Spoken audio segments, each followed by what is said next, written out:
Welcome to Indiana News Desk. I'm Joe Wren. Hundreds of teachers are running for office across the country. Their campaigns focus primarily on school funding and teacher pay, the same issues that led teachers in Arizona, Kentucky, and Oklahoma to walk out in protest earlier this year. Now, in Indiana, the pool of teacher candidates is smaller, but as Indiana Public Broadcasting's Jeannie Lindsay reports, they echo similar frustrations in public education. John Hurley's classroom looks more like a workshop than anything. Old industrial machines sit quiet, waiting, while other parts of the room come alive as students begin working on different projects. As students cut metal or assemble small engine parts, Hurley checks on each of them. Hurley's taught career and technical education here in Spencer County for nearly a decade. He loves his job, but he says lately new policies from lawmakers have taken power away from people in schools, the ones directly affected by the changes. Most of that control has gone essentially to Indianapolis. Hurley wants to give public schools and educators more say in important decisions. So this year, he's running for a seat in Indiana's General Assembly.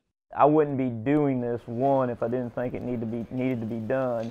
And I wouldn't be doing this if I didn't think it was possible to win the position.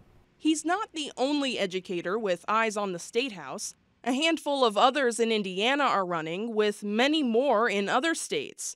School funding is a big motivator, nationwide and for Hoosiers. A report earlier this year shows Indiana's public education funding never returned to pre-recession levels after adjusting for inflation. Indiana State Teachers Association President Teresa Meredith says the political surge of educators is part of a national public education movement called Red for Ed.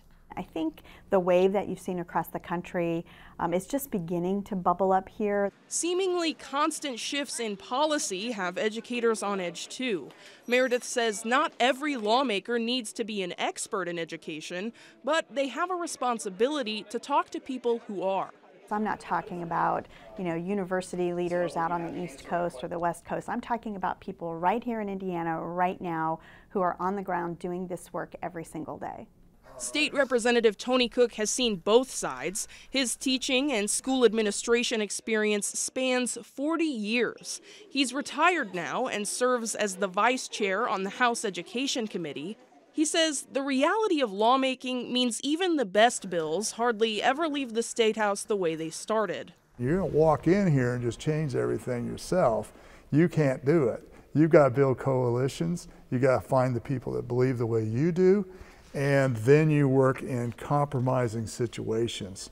A law Cook authored earlier this year changed how schools can manage their funds. He says he hears teachers' frustrations and agrees they should earn more money, but they aren't the only ones asking. Teachers need to understand that okay, you got everybody else waiting in line.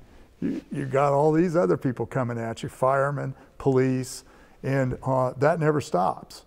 Lawmakers reconvene in January. The next session includes crafting the state budget, meaning teacher pay and education funding will certainly take the stage. Educators and their unions will be watching closely as the next session plays out, and whether teacher candidate Hurley is doing that from his classroom or from a seat in the State House, he says his campaign and those of other teachers have already sent a message. It shows that we will step up and we will again advocate for our students, for the schools, and for the communities around this state. For Indiana News Desk, I'm Jeannie Lindsay.